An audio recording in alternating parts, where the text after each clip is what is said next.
Ladies and gentlemen, we have $1 million worth of Audemars Piguet. So, Marco, if you would like to begin, which one are we unboxing first?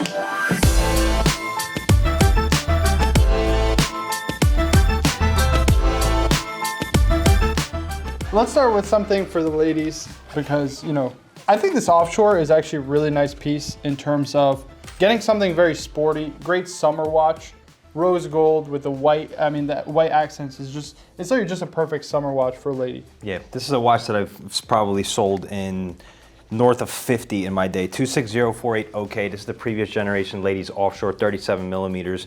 And I would probably say with the MOP dials here, is probably one of the prettier ladies Offshores I've seen in a while. They kind of went away with that whole theme, and I really like it. What's really important about these always is the rubber clad bezel and the pushers. This one does need to be clean. What I like to see is it's not damaged. Yeah. And to replace that bezel is a big deal. So this, after a nice clean, this is a perfect ladies summer watch. Yeah. Well, speaking of something that does crack, but not very often, is a ceramic bezel.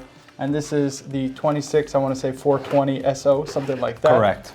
Yes, so I'm learning my reference numbers, who cares? But this watch, again, I love this new format of the Offshores. These 369 subdials, I think it's so much better than the 1296. It took me a while to adjust because when your eye is so trained to seeing something for so many years and then they kind of do a swap. They did this, they first started this with the 26480 Ti model. That's the 42 millimeter with the extra thin case. Yeah.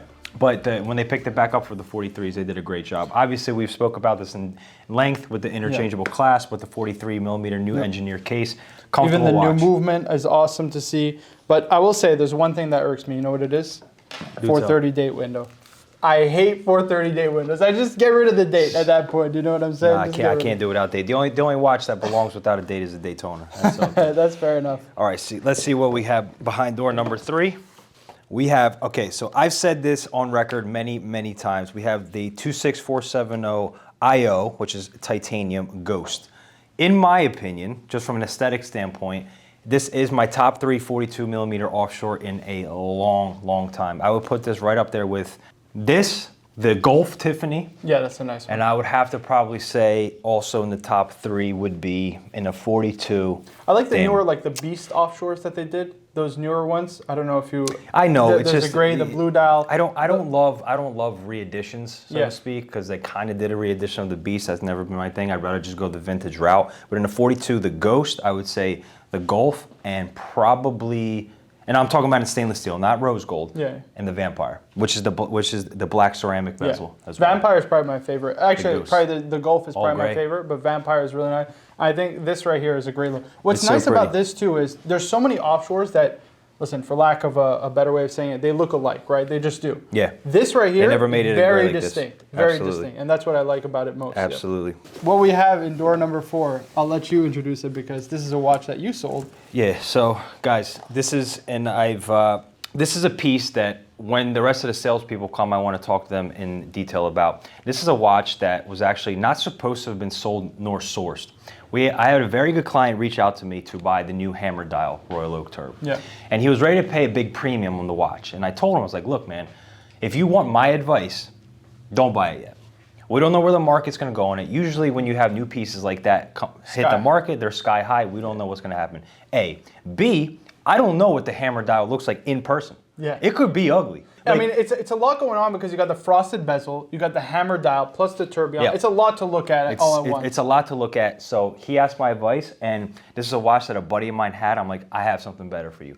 Tack on a little bit more money and get this. This is a 26535 PT, ice blue dial, platinum with a baguette bezel.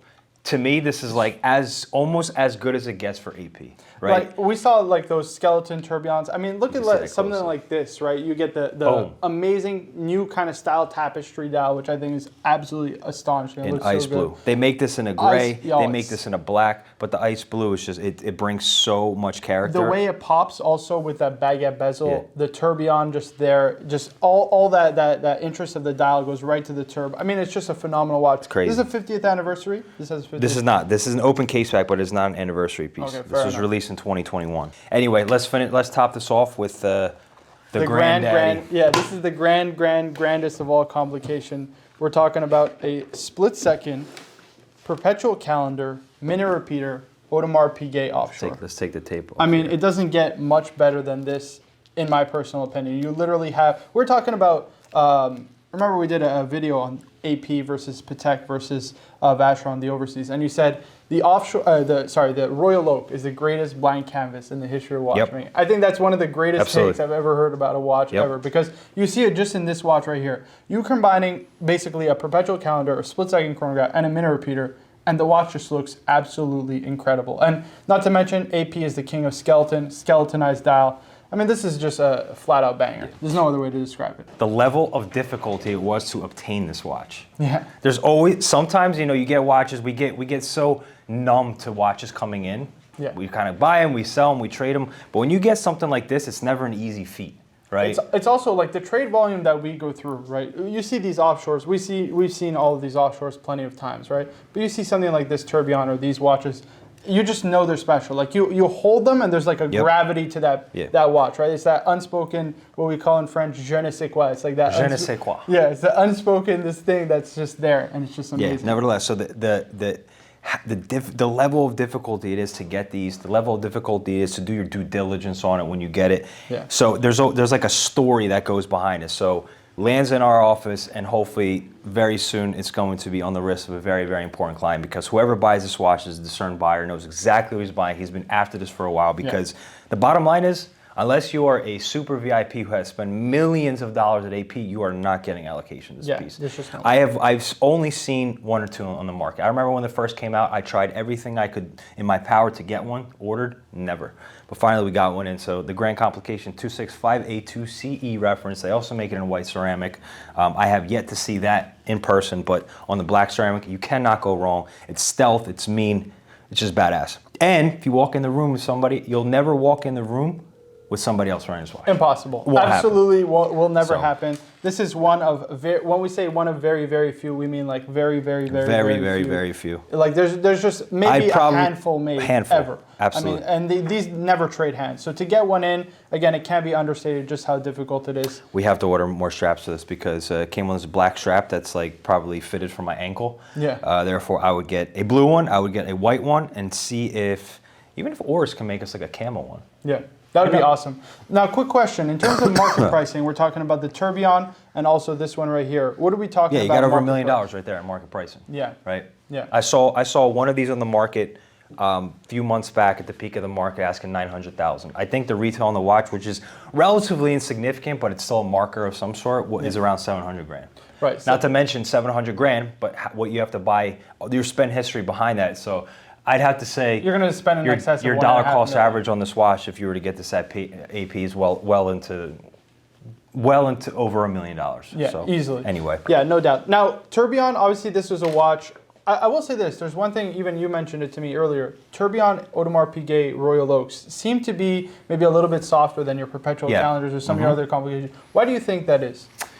I don't know. I can't put my finger on it, because, and I've mentioned this before, a lot of the Audemars Piguet buyers tend to be, and for lack of a better term, the more hype buyer. Yeah. I don't think horology is as of utmost importance to them as the recognizability factor.